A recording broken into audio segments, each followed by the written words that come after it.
Southwestern.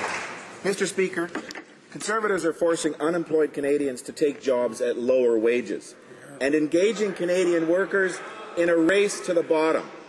A worker could be forced to take a 30% wage cut, and if they're laid off again, they get another 30% wage cut.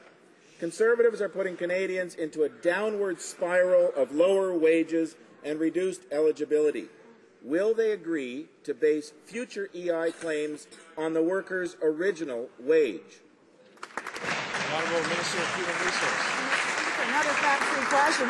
What we're trying to do is increase the employees' earnings by making sure that when they work while they're on claim, they get to keep half of what they earn on top of their EI, instead of having it clawed back, as it is now. We want to make sure that work always pays, and when a person exercises themselves in the market, becomes more attached to the labour market, that they do earn more than they would on EI. That's helping them out. Honourable Member for Winnipeg.